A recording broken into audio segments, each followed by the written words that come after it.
Hi, I'm Jeremiah Darren and I'm from SMA Bae Kudus. Today, I would like to talk about the importance of reducing plastic waste. First of all, what do you know about plastic?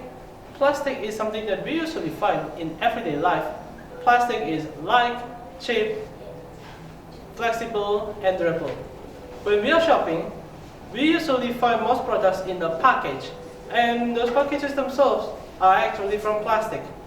Plastics are made from oil through the refinery process, and then they are sent to stores. After that, they become into a waste where a few of them are recycled, and the rest of them are either burned or dumped into a landfill or a sea. Now, let's talk about our country, Indonesia. Indonesia is actually the second largest waste contributor.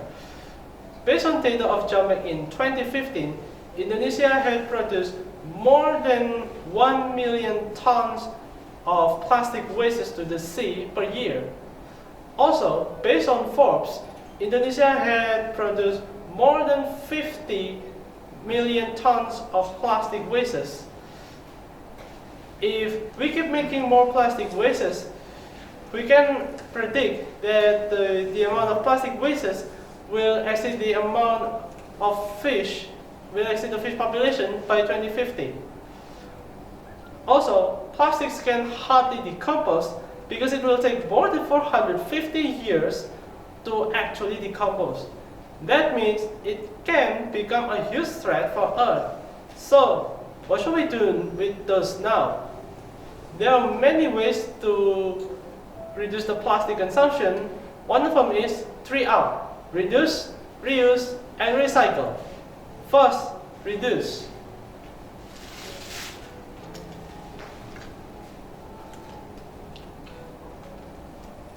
Reduce is we must reduce or stop using single-use plastic such as plastic bags like this, a straw, a plastic bottle, or even plastic spoon and fork.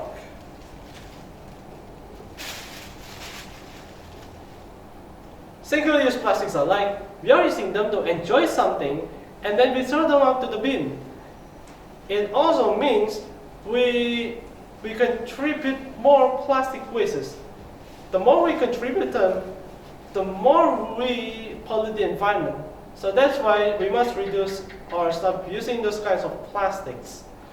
We can actually replace plastic bags with eco-friendly shopping bags like this, which can be used many times when we go shopping.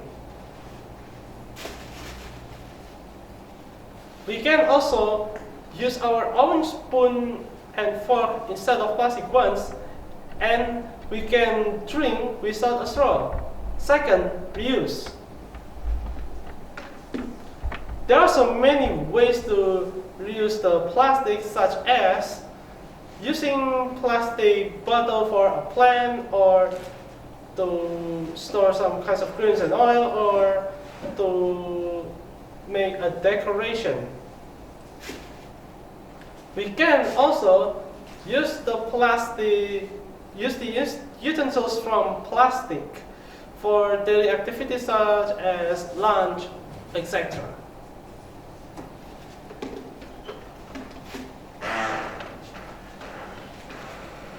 Third, recycle. Since plastics are an inorganic waste, we must store them at an inorganic bin. Also, we can sort some kinds of plastics to be recycled, but before recycling, we must keep an eye on plastic coats because some of them can't be recycled. Plastics can be recycled for many useful things, such as the watch. When we were a child, we often used this watch. Other useful things besides 3R are we can make people realize that maintaining the environment is very important, such as reminding them not to litter, giving fine for those who littered, throwing wastes at their own bin, like inorganic wastes to the inorganic bin, and then we can advise them to do 3R. Since the plastic is made of oil and the oil is limited, the government is trying their best to reduce the plastic waste or even the plastic consumption. Plastics can be converted into an energy in a power plant called waste-to-energy power plant. My dear friends, if we know that the government is trying their best to reduce the plastic consumption, why not if we follow them too? We can actually start from simple things such as 3R or not littering. Simple things can become very useful if we do it often. If we reduce the plastic, we will save many lives, we will save the environment, and the earth is safe from plastic. That's it from me for now, and thank you for your very kind attention.